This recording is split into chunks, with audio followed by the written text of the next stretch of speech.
We begin this morning with the aftermath of the terror attack at a crowded mosque in Egypt that left at least 305 worshippers dead and 128 injured. Friday's assault was in the northern part of the troubled Sinai Peninsula. So far, no group has claimed responsibility for the attack. Charlie D'Agata is following developments from our London bureau, and he has the latest. Charlie, good morning.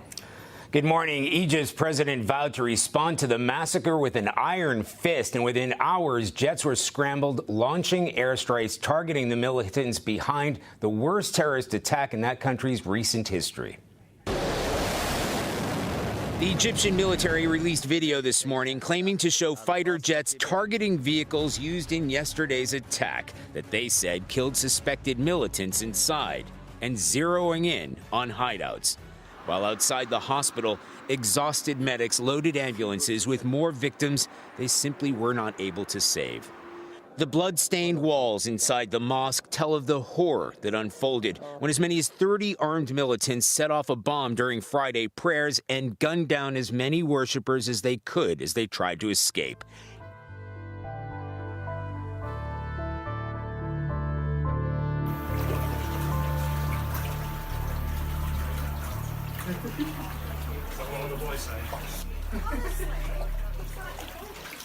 I have fucking wonderful in the house.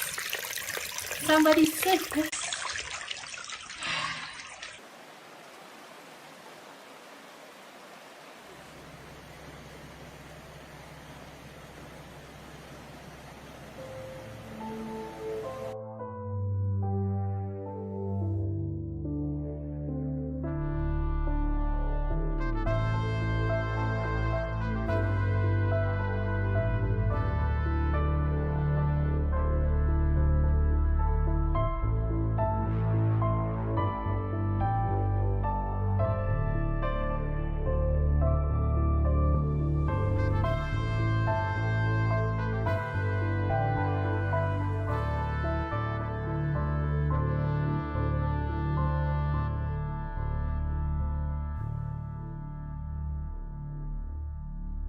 According to the China Earthquake Network Center, the quake's epicenter was around 10 kilometers underground.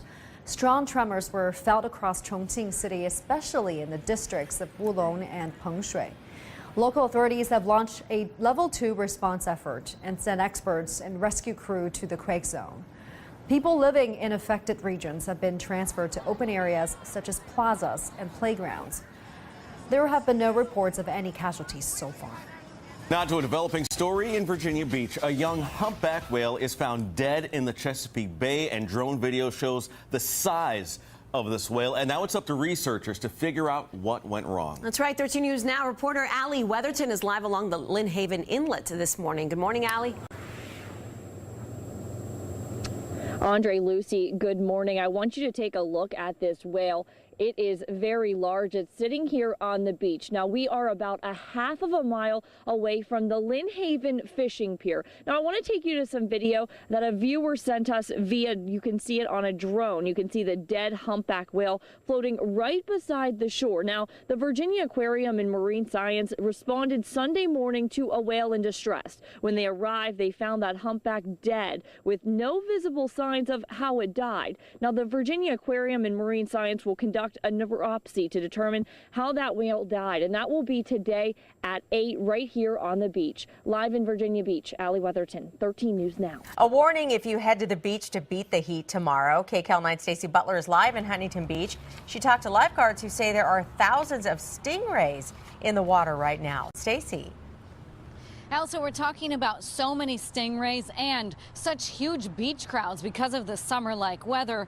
They hired 4 more lifeguards today just to patrol the beach here in Huntington, and it's a good thing they did. They had so many stingray injuries, they say they couldn't keep up. It was hot, hot, hot. Record-breaking heat. It's 86 degrees today, it said it was going to be, but it feels hotter. Drew so many people to Huntington Beach. It's 9 o'clock on a Wednesday.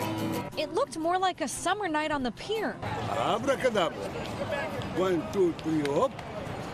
Boom, boom, boom. Then the night before Thanksgiving. I'm really surprised. For For those visiting from back east on Thanksgiving break, the heat wave came at the perfect time. We'll take 89 anytime over -10. I'll tell you that. But for lifeguards overwhelmed by beachgoers getting stung by stingrays, the timing of hot temps and holiday crowds couldn't be worse. There are literally hundreds of thousands of stingrays out there right now. Yesterday, lifeguards treated 14 people injured when they accidentally stepped on stingrays. Today, that number tripled. We don't recommend you go in the water because of the number of stingrays, but if you go in, you have to use caution, shuffle your feet on the bottom, and be very careful. Low tides, small waves, and high temperatures have lifeguards posting warning signs like these all along the sand from Huntington to Sunset Beach. We're putting a severe stingray warning alert right now. There are a lot of stingrays out there, and there's a high probability that if you go in the water, you'll get stung. Nick O'Brien brought his boogie board, but stuck to football. This Thanksgiving, for those who cooled down and stayed clear of the water, there is plenty to be grateful for. Happy Thanksgiving!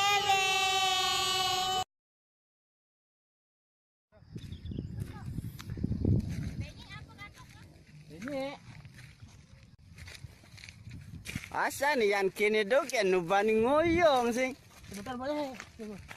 Motor banyak. Ni pasti penasaran ni bukan madan lahar dingin betawa. Sing layak ni di. Oh.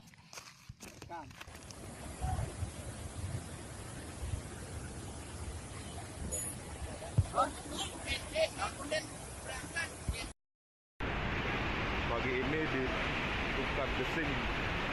Biasa. Up to 100,000 people are being ordered to evacuate in Bali, where a massive volcano is on the verge of a major eruption. Mount Agung in eastern Bali started spewing dark gray ash over the weekend. It stretched about 20,000 feet into the air. Indonesian officials raised the volcano's alert status to its highest level yet. People within 6 miles of the volcano were told to leave the area. 445 flights were canceled at Bali's international airport as ash filled the sky. Around 59,000 travelers were stranded. Officials sent 100 buses to the airport and ferry terminals to pick up the stranded passengers. Nearly 5 million tourists visited Bali last year. Chief weathercaster Lonnie Quinn of our New York station WCBS is here with the volcano's impact. Lonnie, good morning. Well, good morning, everybody. You know, the key to what could happen at Mount Agung is understanding what's going on underneath Mount Agung. Now, since its last eruption back in 1963, molten rock has been building up. And that molten rock generates a lot of heat within a confined space, which generates a lot of pressure. And that pressure has now pushed the magma into the main vent of the volcano. And an eruption will happen when that pressure just gets so great that the magma is forced to blow out the top of the volcano. And a little over 2 months ago, the threat level for an eruption was raised, and 140,000 people have been evacuated. A couple of reasons for that. Number one, big increase in earthquakes around the volcano. Number two, the pressure has actually gotten so great inside this volcano that the sides are starting to bulge. And so far, there have only been steam-based eruptions, but this volcano is moving into its most dangerous phase, the magmatic eruption phase, which is, of course, lava. But besides lava, a huge threat will be pyroclastic flow. That's a mixture of steam and ash and rock and searing dust. And what makes it so dangerous, it moves a heck of a lot faster than lava. 450 miles an hour down the side of the volcano with temperatures at 1,800 degrees, and they go for miles. The last eruption, that pyroclastic flow, stretched 8 miles from the crater. But you want to talk really big distances, just think about this. The last time it erupted, the aerosols dropped global temperatures by almost half a degree. So even though we are, we're 10,000 miles or so from the volcano, it could still possibly have an impact on us, Nora, right here.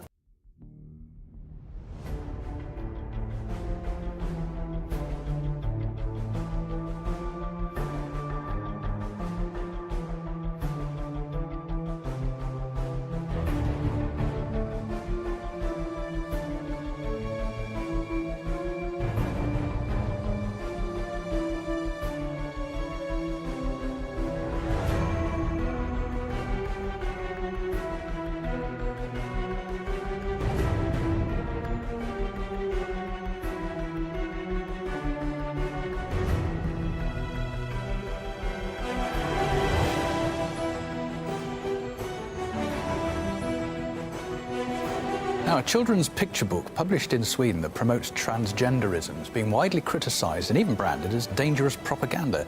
The story features a man who dresses as a woman and his horse, who wants to be a dog. Now, the author says it's meant to show children that they can be whoever they want to be. Here's some of the reaction we've heard.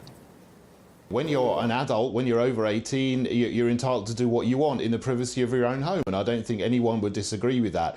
But propagandizing this kind of thing to children who, you can damage them in their natural development as boys and girls. Nature is binary. Nature creates male and female. There are boys and girls, and we hear, as well as the book, moves to try and ban the words boys and girls, men and women, mothers and fathers in primary education. And this is a time when children really need to be affirmed in their identity as who they are. And this is just something that's far too much, too young. It's going to confuse people. It is part of the natural spectrum of life for all animal species, human and non-human. This book is not about promoting or encouraging transgenderism. It's about trying to affirm young people who don't feel they fit neatly into the male-female roles, and trying to tackle bullying and prejudice.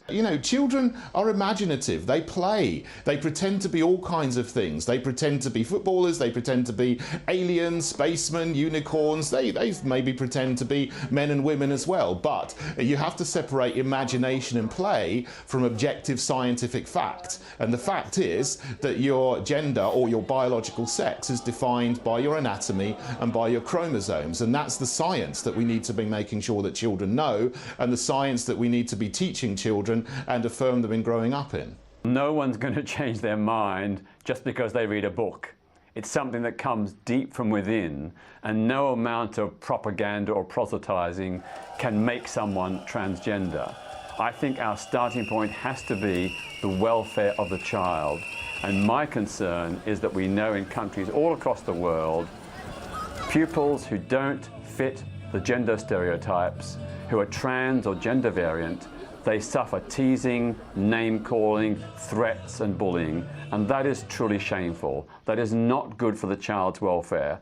So what we have to do is to create an atmosphere and understanding where it's okay to be different. In Britain, it's in the last 2 years, it's grown sixfold, the number of children who have this gender confusion. And it's because they're being exposed to these materials. If they weren't, they would just happily go on their own way, being boys and girls. Yes, there are differences in people who are boys and differences in girls and their temperament and their behavior and their likes and dislikes, but that doesn't mean that they're going to be transgender. It doesn't mean that the whole idea of separating sex from gender is a new social construct.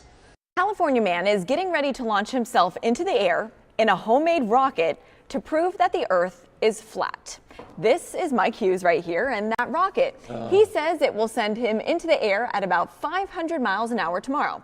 The group called Research Flat Earth is sponsoring this trip. That's a thing? The end goal, yes, I'm just telling you what we know. Okay. The end goal is to get pictures of the Earth from miles above that prove astronauts lied about Earth's shape. Now, coffee is one of the most consumed drinks in the world, and with your jolt of caffeine, you can also get a little buzz. As marijuana becomes legal in more and more states, the cannabis industry is looking for new ways to cash in. CBS 4's Danielle Nottingham reports from Las Vegas. You can't find these pods at the grocery store.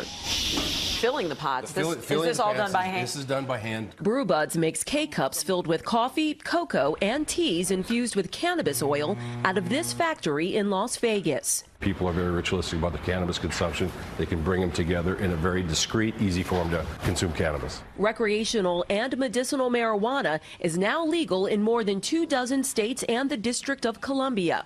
That's led to a $1 billion market, including edibles. A variety of companies are now offering cannabis coffee or tea that fits right into your Keurig or traditional coffee maker. Will you get high drinking the tea or the coffee? Yes, you will. Now, what we've got is it's a 10 milligram. It's a very light dose. In Orange County, California, Ganja Grinds makes cannabis-laced coffee filters, K-cups, and cold coffee and tea drinks. This would make one pot. Pun intended, of coffee. CEO Chris Hayes says the business has grown 600% in the last year. When you put the product into things that they're familiar with, you remove the smell, you remove the visual representation of cannabis. It takes a lot of the fear out of using a cannabis product. Emma Petrak likes to drink the tea and it's become part of her nightly routine. It gives me some focus at night if I'm going to sleep. It really helps settle my mind and relax my body. But enjoying a cup is not cheap. BrewBuds' K-Cups cost $7 a piece. Danielle Nottingham, CBS News, Las Vegas. The federal government still says marijuana is illegal. These products are only available in some states where cannabis is legal. And this question, this is raising a lot of questions in the community. We are all fascinated with the concept of self-driving cars, right? Well, let me ask you this. What will happen if and when those vehicles crash and the car is forced into a no-win situation where someone dies? Is the car programmed to decide who is injured? Well, right now, those questions are unaddressed in legislation moving through Congress, which is scary being it though thousands of those self-driving cars will soon be on the roads. Last year, an executive with Daimler said the cars would prioritize the lives of its passengers over anyone outside of the car, but that was quickly retracted. We also know that last month, the founder of Google's self-driving initiative actually said that the cars were designed to avoid accidents, but would go for a smaller thing if it had to make a decision. And people were asking online, well, what if that smaller thing is a small child to prevent someone inside of the car that's a good from point. dying? So though these self-driving cars, they have some benefits, but there's a lot of questions that are unaddressed here. So we know that one of the benefits is that they're saying that these cars will reduce deaths by 35,000. What are the other benefits? Well, there are a lot of benefits here. I mean, this can help people who are elderly, who can't necessarily get around. This will help their loved ones be able to get them around freely without them having to use up their time. Also, a lot of people commute with these self-driving cars, right? And so this will cut back on the amount of traffic on the roads because you have, many self-driving cars that aren't necessarily getting into accidents because apparently these are safer than the average human. It appears Tesla CEO Elon Musk won a really expensive bet. We're talking like $50 million. A while back, Musk promised to help solve South Australia's energy problem. The state suffers from power blackouts due in large part to a gas supply problem. It's an issue throughout Australia, but South Australia feels a lot of it. To remedy the problem, Musk bet he could install an operable Tesla battery system within 100 days from the date a contract was signed, or it would be free. Surprise, surprise, he did it. The start date was September 29th. Now the battery is built, and it needs to go through some testing to make sure it meets South Australia and Australian energy requirements. It'll go live December 1st. The battery charges on energy generated from the Hornsdale wind farm and has 100 megawatts of capacity. Tesla says once it's running, the power pack will have enough energy to power over 30,000 homes. That's a pretty big deal for South Australia. The state experienced a crippling blackout in September 2016 following major storms. It left around 1.7 million people in the dark. And AEMO, the Australian energy market operator, says unless immediate action is taken, Australia could face a major gas supply shortage come 2018, and South Australia would be one of the first hit. Roman Catholic leader Pope Francis has been an advocate for refugees and the oppressed around the world. Previously, he called the Muslim Rohingya good and peaceful people, tortured and killed simply because of their faith. During his visit, the main focus will be on their plight, but many will also be focused on whether the Pope actually calls them Rohingya, something the Catholic leadership in Myanmar has advised him against. There are 650,000 Catholics in Myanmar. That's less than 2% of the country's population, which is overwhelmingly Buddhist. A member of Aung San Suu Kyi's ruling party explains why they don't want the Pope to use the word Rohingya. We do not accept the term Rohingya. They are Bengalis or Muslims from Bangladesh. So we would like to request that he use the official term. If the Pope uses the term, we will have to assume that it's an insult to us. One bishop from a remote pocket of Catholics in Chin State is hopeful the visit will go smoothly. There may be some differences of opinion between the Pope and the Myanmar government, but since he's been invited to this country, I'm sure they will be understanding. A growing list of nations and international bodies are calling the military crackdown on the Rohingya ethnic cleansing, something Myanmar rejects. Visiting both sides of the crisis, the Pope will meet military and civilian leaders here in Myanmar, who also hold a large mass in Yangon, the nation's largest city. Then later in the week, he'll travel to Bangladesh, where hundreds of thousands of refugees are sheltering, with plans to meet a group of Rohingya and the country's leadership. Catholics from across Myanmar traveling here to Yangon to see their Pope. Some trips taking days by road and by rail, and some sleeping outside just so they can be here. I'm okay with the fact that he's coming for everyone in the country, not only for Christians. Our country is not stable. There are many conflicts. The Pope will bring peace here. We need development. I hope he's going to help bring development. High hopes for the Pope's first visit to Myanmar, in which he'll need to not only bring the message of peace from a religious leader, but channel the abilities of an artful diplomat. CNN shares that according to state-run news agency Sputnik News, Russian President Vladimir Putin has signed amendments into law that will allow foreign media outlets in Russia to be listed as foreign agents. Russian officials have said the charge is a retaliatory response to the U.S. government's request that RT, the Russian TV network, register its American arm as a foreign agent under the Foreign Agents Registration Act.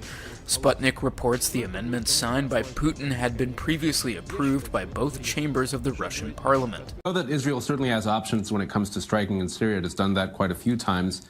And theoretically, it could go ahead and strike these Iranian bases that we know Iran is in the process of constructing on Syrian soil, talking about weapons bases, missile bases, and perhaps permanent military bases as well. That is certainly the Iranian intention. It's not really a question of figuring out the option to strike, but rather whether it's worth it to strike. There are reports out there that the demilitarized buffer zone that Russia wants to see is 25 miles, and then an Iran base could be there 40 kilometers. Is that not far enough away for Israel's security? No, Israel basically wants Iran out of Syria in general. That's the message that they're trying to convey here to Assad himself, apparently through a third party, that they don't count on Iran being there. We don't want Iran as a permanent presence in Syria at all. They certainly want it to be, even if there is some sort of presence, they would like a larger buffer. But the ideal goal from the perspective of Israel is to remove Iran as a permanent presence from Syria altogether. Tell me quickly, Israel, they're warning perhaps through these intermediary cables, we will strike, we may change our own non-interference policy, but don't they do that already when it comes to weapons convoys? It's true that Israel strikes Hezbollah weapons transfers, and it has even struck regime targets. It's not accurate that Israel has never struck the regime. It has struck regime warehouses at the military airports in Syria before in the context of preventing weapons transfers. But here, the question is, will Israel take it up a level and actually strike regime symbols or actual strategic assets that belong to the Assad regime? That would be a whole other level and could bring to further escalation.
Google has confirmed that it's been collecting location data from Android phones, even when users have disabled location services and removed the SIM card.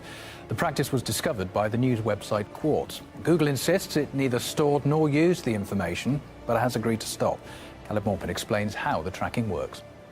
Now, your cell phone will often ask you annoying questions like, would you like to share your geolocation data? Well, if you answer the question no, you would assume that your geodata is safe. Well, it turns out you're wrong. Cell phones operating on Android are sharing information with Google even if you take the SIM card out. The Android phone will start gathering the addresses of any nearby cell phone towers. I'm standing not far from one right now.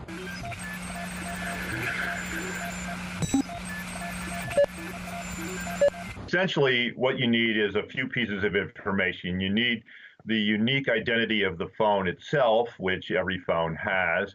And in this case, they're using cell tower locations. And so if you have a single cell tower, then that will only tell you something about a radius around which the phone is somewhere.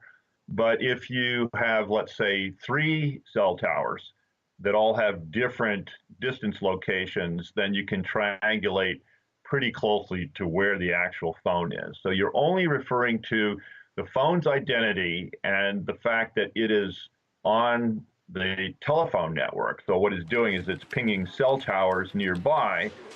And by the way, all phones do that. Google admits that they've been keeping track of mobile phone IDs and their location for over a year now, but they insist their intentions are good. In January of this year, we began looking into using cell ID codes as an additional signal to further improve the speed and performance of message delivery. Google claims that it hasn't done anything particular with this data and now is going to turn it off. I don't find that entirely credible because some engineer or group of engineers had to spend time putting together this capability, and they had to do it for a reason because someone told them to do it. Now, Google assures us that we have nothing to worry about, that they never store or share our data with anyone. Well, we've heard that song and dance before. Does the NSA collect any type of data at all on millions or hundreds of millions of Americans? No, sir. It does not. Not wittingly. The technology really is moving faster than the regulatory apparatus. So there's not any easy way to suddenly come up with new rules that will take care of these things. Most of the time, the political bodies aren't as technologically savvy as Silicon Valley. So they don't even really understand what this stuff is doing. Google says that Android phones will stop tracking the locations of users without their consent by the end of November. That sounds like good news, unlike the fact that they have been doing it without consent for many months. We have a few things to talk about, Sheba, including Facebook. They will soon be letting you know if you got played by Russian accounts during the 2016 election. The social media giant says it's creating a tool that will show you if you liked or followed fake news. It'll be available in the Help Center by the end of the year. Nearly 150 million Facebook and Instagram users may have seen paid ads and organic posts distributed by the Kremlin-linked organization. Violence continued into a second day on Sunday with the rallies growing. The sit-in protest held by religious hardliners has occupied and paralyzed main traffic routes into the capital for 3 weeks now. Our correspondent Daniel Kahn has the latest. The operation followed several government warnings to protesters and came on the 19th day of their sit-in that had virtually paralyzed life in the federal capital of Pakistan. The police, assisted by paramilitary forces, moved in the early morning against thousands of Islamists belonging to groups including the Tehreek-e-Khatam-e-Nabuwat, Tehreek-e-Labbaik Ya Rasulallah, and the Pakistan Sunni Tehreek. The groups have demanded their resignation of Pakistan's law minister, angered over a parliamentary measure on oath-taking that they charged to be blasphemous. Now, Saturday's confrontation quickly turned violent with security forces firing tear gas and rubber bullets into crowds. Protesters set fire to police cars. Following the launch of operation, the violence spread to other Pakistani cities as well, with thousands more protesters showing their solidarity. The Interior Minister is deploying the military to secure several areas around Islamabad, including the main offices of the Judiciary, Parliament House, President and Prime Minister's House, foreign missions and offices. Properties including shops, cars and buses were destroyed during the clashes. Uncertainty remains in the streets of Islamabad and Rawalpindi, where protesters are regrouping. Now, the people of Pakistan are looking to the army to bring the situation under control and end the unrest. Danial Khan, CGT, and Hyderabad, southern Pakistan. North Korea could be willing to use its nuclear weapons if and when they're ready. That's according to ex-U.S. Joint Chiefs of Staff Chair Mike Mullen. The former top military official also highlighted the unpredictable leader of the regime may see nukes as a way to secure his position. Woo Jung-hee shares with us his remarks. A former top U.S. military official has warned that North Korea may not stop at obtaining full nuclear capability, but go further and actually use it.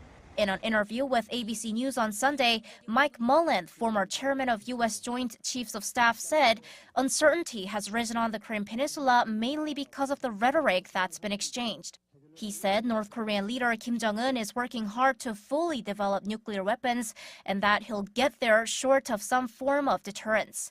He added, though the Trump administration has strongly addressed this issue right from the day of President Trump's inauguration and has created options, it's still very difficult to know what's actually happening within the regime. Mullen said he's, quote, scared to death because if Kim sees using nuclear weapons as a way to solidify his future, then he could potentially use them. But North Korea watchers in South Korea believe it is highly unlikely that Kim will actually use nuclear weapons. It's realistically not simple for North Korea to use its nuclear weapons for real. But I think it will be possible for the North to use its nuclear capability as a bargaining chip when discussing dialogue or sanctions with the international community. North Korea has recently claimed that its nuclear development is aimed at achieving a balance of power with the U.S. The regime's official newspaper, Rodong Sinmun, reported on Sunday that Pyongyang's nuclear weapons target no other country but the U.S. and that other countries do not need to fear them. Pyongyang stressed that its nuclear capability is what protects the Asia-Pacific region from U.S. ambitions to rule the region and that it brings peace and security. Woo Jung-hee, Arirang News.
All right, now get this. For the first time ever, Israel has just launched a cutting-edge space lab into orbit around planet Earth. Now, what makes this even more incredible is that there aren't any humans aboard. Instead, the entire system is being run remote by scientists that are here on the ground. Now, this exciting launch brings 4 science experiments into space, including one from Israel, one from Switzerland, and 2 from the US, all using live biological cells. These are the first experiments ever of their kind done in outer space. Now, revolutionary technology developed by Israel's space pharma company keeps the cells at a regular temperature and allows scientists 24-hour-a-day access to completely control the whole thing from Earth. The lab has now safely docked with the International Space Station, which means that soon scientists all over the Earth might be able to run their own space experiments too. That's what Space Farm is hoping to offer now that Israel's first space lab is up and running in space, the final frontier. 2 dead, dozens injured after an explosion in one of China's busiest port cities just south of Shanghai. China's state-run news agency, check out those pictures, says the explosion happened in a factory and the blast was strong enough to knock down buildings, as you can see. Imagine what it did to cars and the people inside those buildings. They say it is still under investigation. 22 people have been injured after the floor of a nightclub collapsed in Tenerife, some with serious bone fractures. The Tenerife Fire Department released video of the aftermath. It said in a statement that the clubbers fell 4 meters into the basement of the Butterfly Disco pub when the floor gave way at 2:30 in the morning. Among the injured were 2 Frenchmen, a Belgian woman and a man from Romania, officials said. The club is in Playa de las Americas, an area popular with tourists on the Spanish island.